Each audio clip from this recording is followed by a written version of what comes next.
Chavales, bienvenidos a un nuevo vídeo y a un vídeo totalmente distinto. Va a ser la primera entrevista de Twin Travel y es una entrevista que va a ser muy interesante. Primero de todo, os quiero dar las gracias a todos por el apoyo que hemos recibido durante las Romaniacs. Y tenemos aquí a Quentin, Nomad on Two Wheels. Me pareció súper interesante cuando lo conocí y le dije, tío, yo te quiero traer a mi casa y hacerte una entrevista porque tiene mucho valor lo que está haciendo. Así que, Quentin, how about you?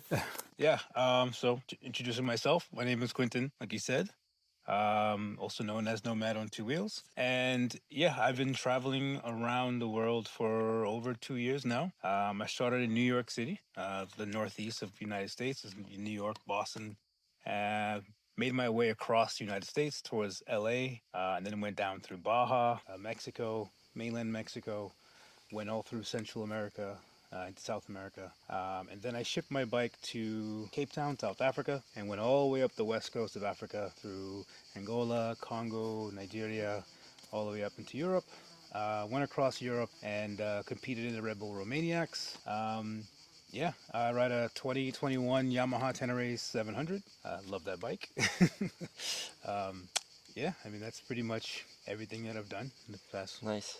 Okay, to start a little bit, how all this start? How you start your trips? How you decide I want to be a nomad and travel for 2 years? Because Oh, for what I know, you started this without having social media, right. so all start later. Yeah. Well, honestly, the whole thing of just me traveling and being on a motorcycle started kind of a long time ago. I've always had the drive to be on a motorcycle, so I've always been into motorcycles.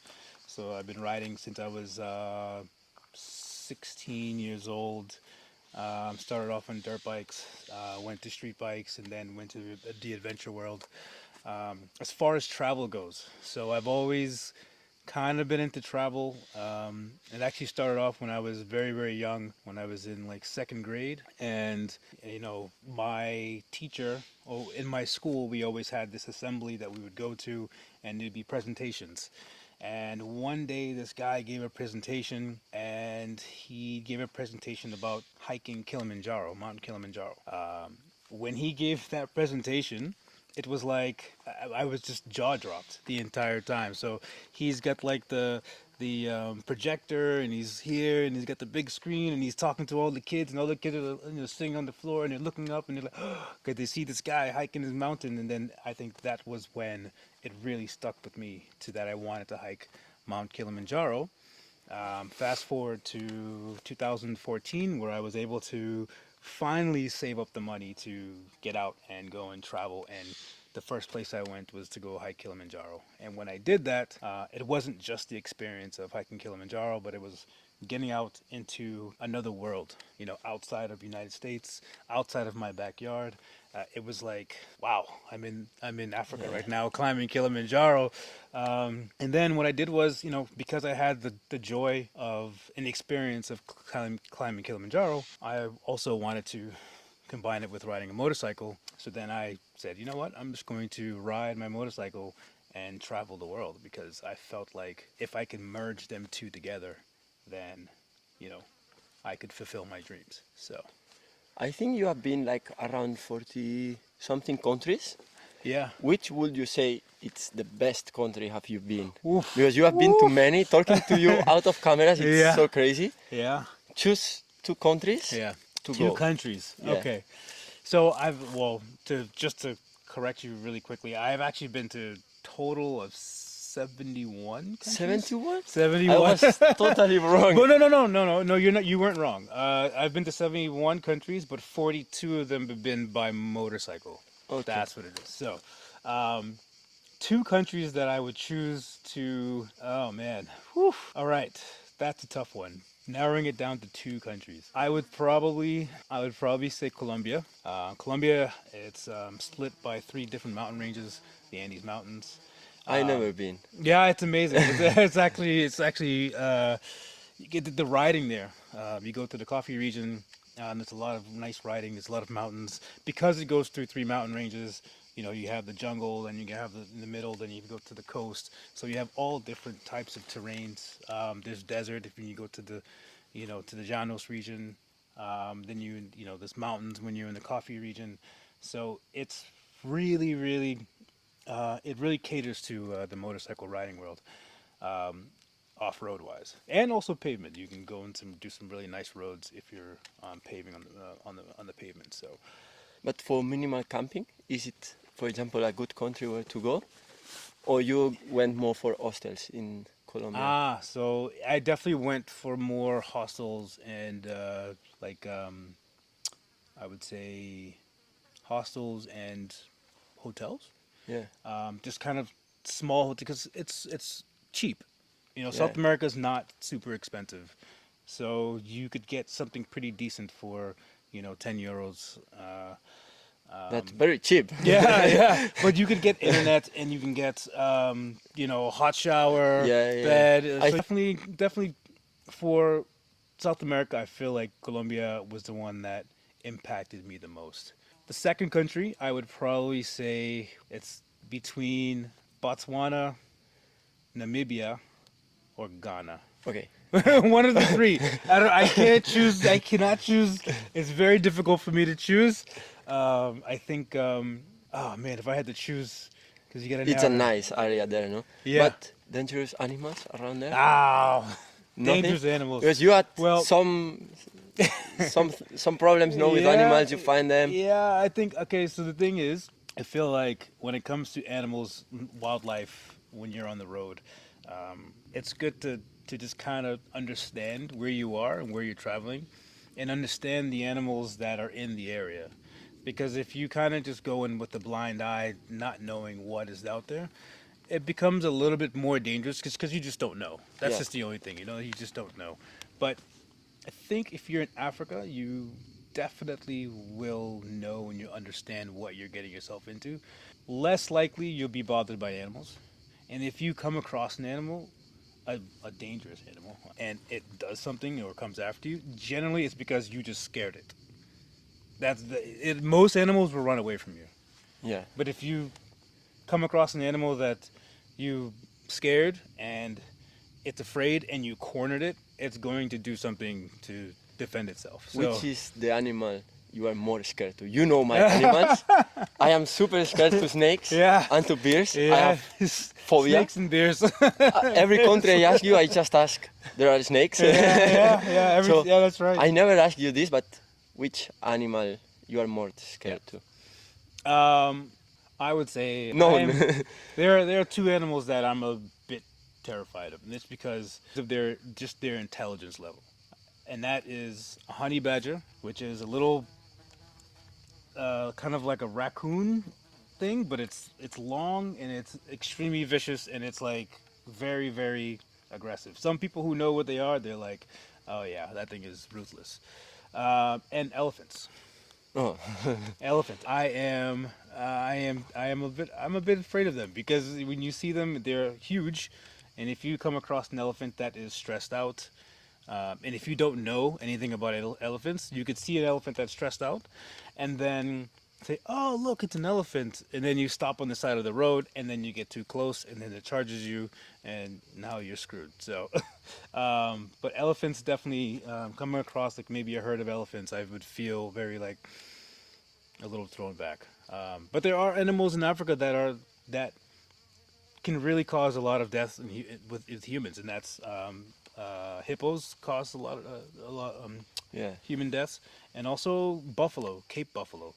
They are like they don't bluff. They Have don't you bluff ever charge. seen one face to face? Oh yeah, Is a not scary not moment? not in this not in this last travel because I did a travel before this, but I have come across Cape buffalo staring me down at some point. So it's absolutely 100%. Yeah. And talking about, you said me Colombia, South America, Mm-hmm. and then 3 countries from Africa. Yeah. Which are the main difference when you cross borders there? Oof. Borders in South America are like it's like a cakewalk compared to borders in Africa. So borders in South America, I remember there were times I was crossing like Nicaragua, um, crossing that border, and it was kind of a pain in the ass at the time. And it's like, oh wow, this is annoying. This is frustrating. They have me at the border for 4 hours. They're checking all of my stuff. They're pointing me in different directions. It's really annoying. And then I got to West Africa, and I said to myself, these borders are absolutely wild.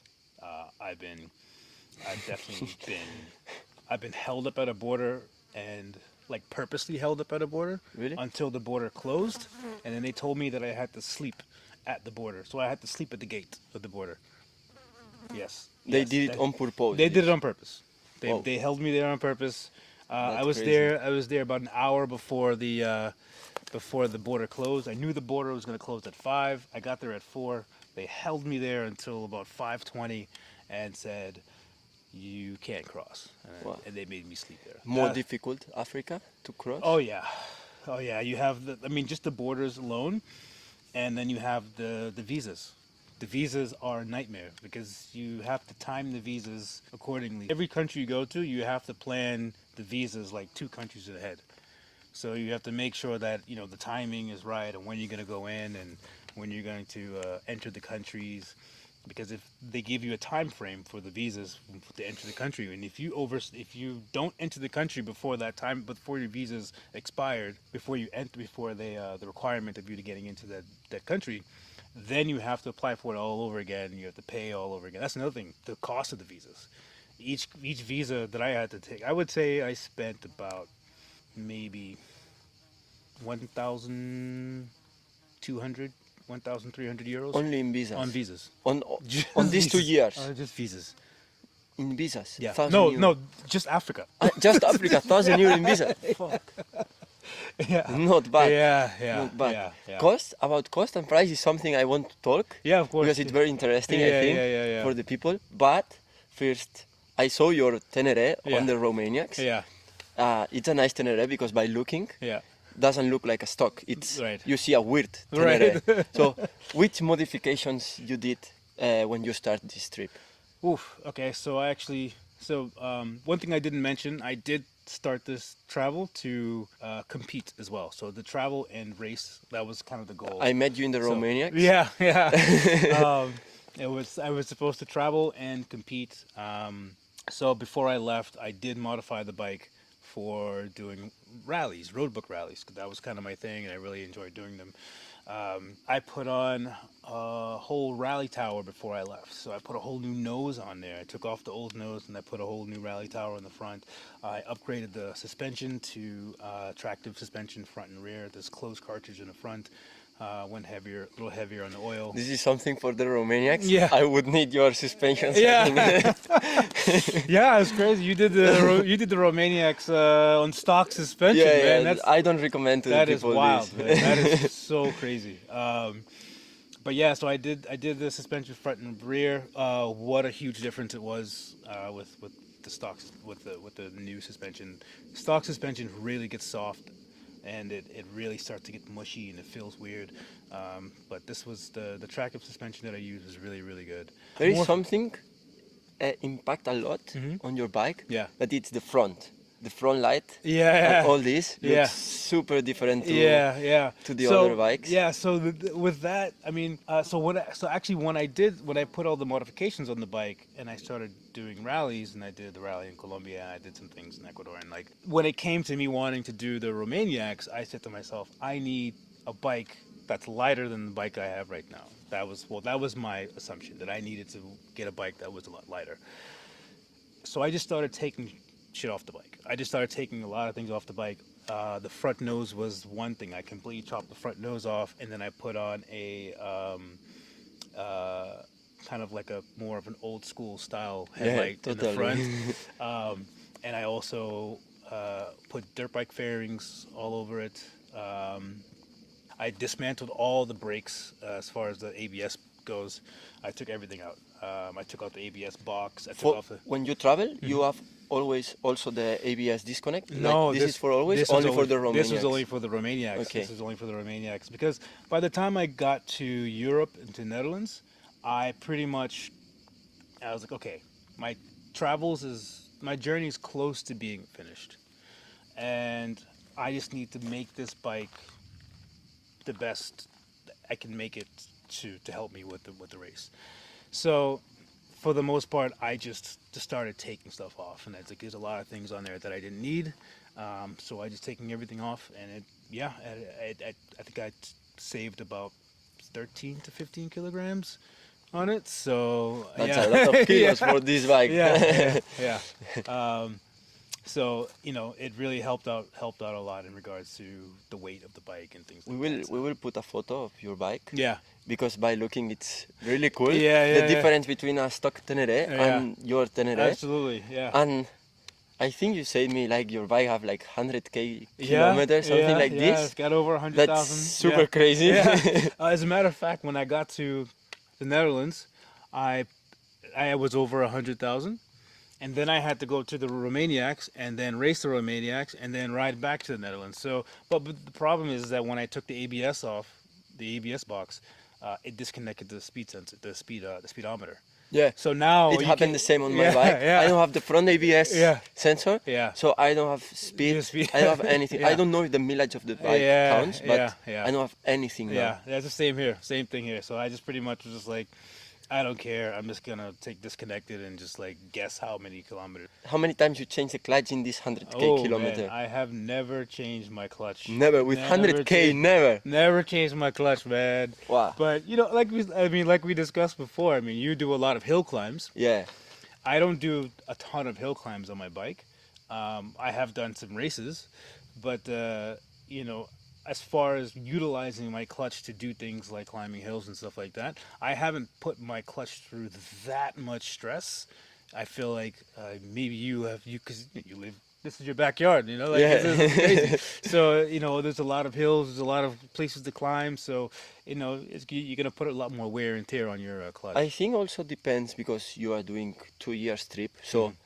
all your house, Mhm. all is with you. Yeah. You have no chance to do any mistake Right, right. for the budget. So Yeah. me, when I ride close to my hometown, Yeah. or maybe close.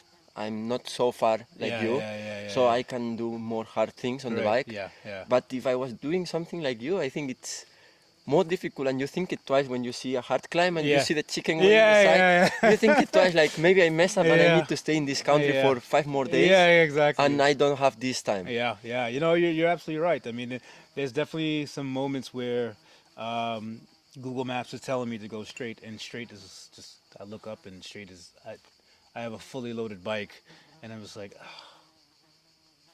I think I can You make. think it I think twice. I can make it up there, but I'm just like, I don't know if I want to try. I don't know if I want to try and go up there. This So, happened to me in Portugal, and I saw like the GPS was going right, yeah, but I yeah, saw that at the same point the straight line was going yeah. there. And I say, just do it for the clip, you know? Yeah, I need that Yeah. clip. Do it for the gram, man. Yeah, do it for the gram, so I just did it. But Yeah. was a crazy decision Yeah. for a long trip. Yeah, yeah, yeah. I mean, that's the thing. You do kind of, as much as you want to do some crazy stuff and ride from crazy places and, do it for the gram. You still have to understand that you're in a country where parts are limited. If you break your bike, it's gonna take you. It could take you easily 3 months to get your part back, get a new Yeah. part, which has happened to me. And it's spending more money than what Spending you more want. money, also being stuck somewhere where there's no one around. Um, I guess I would say 8 times out of 10, there will be a local that will pass by. It might take some time, but a local will pass by and help you. Yeah, I mean, you just want to kind of protect your home because that is your home, so you don't want to beat it up too much. But I think there was the times that I was in Colombia, I was really destroying my bike. I think that's when I destroyed my bike the most because I was doing a lot more riding through the mountains, and I did the rally there. Um, yeah, I think in Colombia I really and it's also because in Colombia I was staying at this place called Donkey Sunrise. I was there for I would say about 8 months, quite some time, and which I do recommend though. If you're ever in Colombia, definitely go to Donkey Sunrise. Go check them out. Good people there. But I was there for about 8 months, so and I knew that it was kind of a home for me, and I knew that I could get some parts, so I was kind of really messing around the bike a little bit more. So, and I didn't have the luggage on there and stuff like that. So, but yeah, yeah, Going back to your trip, to your 2 years and a half trip around the world, how it all start, like how you decide, let's go, and where you find the money. Because I Yeah. think going, like leaving your house for 2 years, no work, nothing, Yeah. and traveling with the bike, Yeah, the yeah. expenses that have hostels, Yeah. spare parts and all, it's a lot of money. So Yeah. where this all come from? So before I left U.S., I had a business in New York. It was actually a boxing gym, so I was a boxing coach, self-defense instructor, trainer, and I had my own studio, and it did really well. That's the thing; it did do really well. And then when I used that to save up as much money as possible for about, I could say I've been saving for my travels for about 5 years. I've been saving. Towards the end of my saving up, I had the gym for the last like 2.5, 3 years, and I definitely was able to save up enough money to actually fund my journey. And I said, you know what? I've had this decision in my head. I've been telling people about it. Just I made my once you tell, you yeah, have yeah, to do yeah, it. exactly. Once you tell it, you make yourself accountable, and Yeah, that's yeah, it. like That's there it. is no possible There's to no, go back. you cannot turn back, because then everyone's gonna look at you like, "Where are you? You're still here, man." You know. So, uh, so what I did was I said, you know what? Now's the time. 2023 is gonna be my year. So I sold everything. I got rid of everything. Got rid of my business. Got rid of my apartment. I sold a lot of things that I modified on the bike. I sold the original stuff. Um, I have like a small bin in my mother's garage. I have my snowboard there, uh, and and I have like a suitcase that has like just things that really meant a lot to me Yeah. throughout the years of just me being alive. And that's it. That's pretty much all I have. And then I just packed a bag, packed 3 Kriega bags on the back of the bike, and then I was off. Just go. That's it. That's it. So I didn't look back. So How somebody, like how you do, because you sold all your things.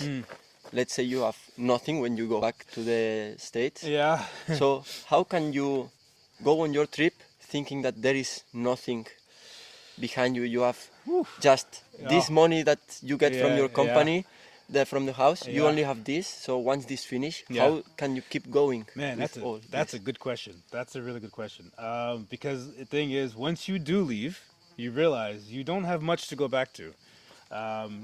So it's like once you're on the road, you kind of like, this has to be it. I have to make this journey. I have to do it because I don't have anything back home. So I think, and that pushes me to make it happen. You know, that pushed me to say to keep going, even when times got tough. It really, things like knowing that I couldn't return and just kind of give up on this. That those are some of the things that really pushed me to keep pushing, to keep going, to keep on going. So yeah, I think when you're on the road and you realize when you're out there, you're in, especially that first country you go from U.S. to Now Mexico, and you're like, starts. No. oh yeah, that first border you cross, you're like, what? Okay. I crossed the border. What the hell? So yeah, so And then you cross 40 yeah, borders. yeah, yeah. Then yeah, by the time you get to 40, you're like, all right, okay, this is I'm at 40 now, you know? Yeah. What about the trips? When you left the States, you had something planned, or you just wake up and decide, I want to go from here to here, let's go. Yeah, I mean, I think you have to plan. You can't do this without a plan. I mean, there's a lot of people that will just say, "Oh, I just wake up and go." Um, you kind of do wake up and go, but at the same time, you have a general direction. So my general direction was California because I knew I wanted to cross the United States. But the problem is I left in March. March, it's still cold. A lot of the states still had snow, Yeah. so I couldn't just go straight across. So I had to go south first and like go towards like Atlanta, and then go towards New Orleans, and then go through Texas, and then go. So I had to make a big loop around the weather. So and then get to California. But then now I'm like, well, I need to go into Baja because the next step is to cross into Baja. So I went down south and just went towards Baja. Then I think once I got to mainland Mexico, that's kind of when I started to really get into vibe of like waking up and being like, okay, I'm gonna go here today. I'm gonna go here today. But I'm always making ground south, heading south. I might meet someone in a hostel and they're like, "Have you been to such and such? Have you been to this place?" No, I haven't been there. You should go. And then I wake up next You morning. change all the change, plan. yeah, and change it and just go that direction. That And then is next thing you nice. know, you ride it with them, and he's like, "I'm going there tomorrow." Da da da. Like, let's go together. You know. Yeah, So that's kind of how it works with travel and changing and making plans. So yeah, that's cool. yeah, man. For somebody who want to do something crazy like you, but let's say 1 year traveling around, how much money do you think somebody need to have to start your journey? Um, it depends. It depends on how you are as a traveler. If you're In one, this channel, we are minimal camping. yeah, if you're So if you're let's say minimal, for somebody who want to go low yeah, budget, yeah, I guess you are doing more or less the same. yeah, So as much nights in the tent, yeah. hostels, nothing luxury. Okay. Yeah, so now you can stretch your dollar. If you can do mostly tents and maybe you can do homestays and things like that because your biggest expenses is going to be food, accommodation and fuel. Those are going to be your big three. Fuel you're always going to do. That's just what it is. You need your fuel. Food, you can kind of say, all right, well, do I want street food? Do I want minimal restaurant kind of, it just depends on if you go along, when you go along, it's like, okay, how do I choose this direction in regards to eating food, this direction eating food? Let's say I it say, can be hey Quentin, I want to start my journey. I want to start 1 year nomad around Europe. Let's try to go to Africa. yeah, Say me, you need this yeah. amount. I feel like you can do it on, I feel like you can do it on, if you had a good, maybe solid 10 grand. 10? Yeah. To do 1 year? To do no. 1 year? Yeah. 1 year you're 1 year of nomad life. 1 year you're gonna need, I would say, at least 25 to 30. Wow, that's a lot of money, eh? So at least 25 to 30. Not bad. Yeah. So and you can probably do it on less. Yeah. Since I listened your story, I feel like I told you there, like I listened, Yeah. I sold my business, I sold my house to come here, and Yeah. then I say, wow, I want to have a talk with you because Yeah. it's something, if I had the opportunity, the money to do it, I would really like to explore all the world with my bike Yeah. and having my house Yeah. in the back. Yeah. Do you recommend to the people who like traveling to go for just live all, just live, Yeah. explore? Absolutely, absolutely. If there's something that you really love to do, you really want to try it, you really want to get out there, you really want to explore, put yourself in the best position to actually get it done. And start off by watching videos, YouTube videos, following people on Instagram that do the same thing because you start to learn more about it, and then it'll intrigue you more and more and more and more and more to do it. It'll get you kind of like the ball rolling. And then obviously while you're doing that, you have to start saving. You have to start Yeah. cutting out all the stuff that you would normally do, all the little small things. If you drink, you gotta, just put the beer down. You just have to really start being disciplined about it, Yeah. and also telling people. I spoke with Sandro in the Romaniacs, Yeah. and I said, how you do to live like this? His answer was, live cheap. Yeah, yeah, live He cheap. live in a truck, Yeah, he cook in the truck, yeah, he drink water, yeah, like nothing luxury. yeah. Absolutely, and I agree. I agree. I 100% agree because if you can make a certain amount of cash and you can keep your expenses low and you can save, then you're doing well. So Yeah. What will you change? Mhm. Like the mistakes you did during your trip, that there is something you would definitely change if you start again your Yeah. trip? This is a good one. Word of advice: spend less on your bike, definitely, before you leave. Don't think that you need all the gizmos and gadgets to help you travel, and I'm gonna buy the best and most expensive thing, and spend less on your bike. You save that money for travel. That's one of the mistakes that I made. I definitely spent quite a bit of money on the bike before I left. I really do wish. Detractive, eh? Yeah, the tractive. Yeah, the tractive suspension was the killer.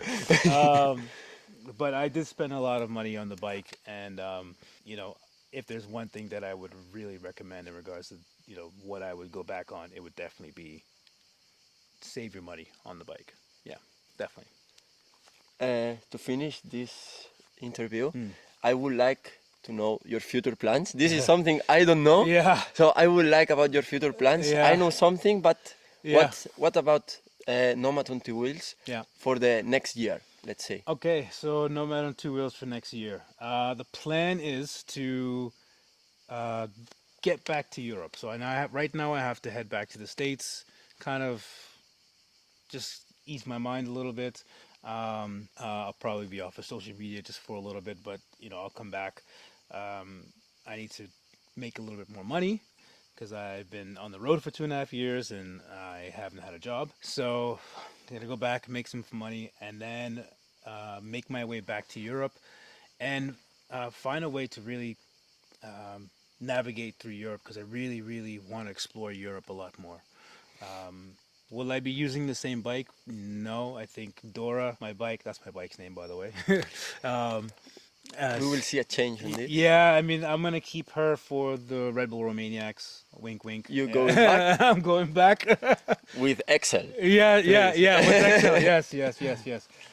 With Excel. So, and then I think I would probably. I'm looking for a new bike, a new travel bike as well. I also want to start doing more rallies again. So I have a lot of big plans, and I have a big project that I'm working on that I won't mention yet. But that's in the works as well. But yeah. Where can they follow you?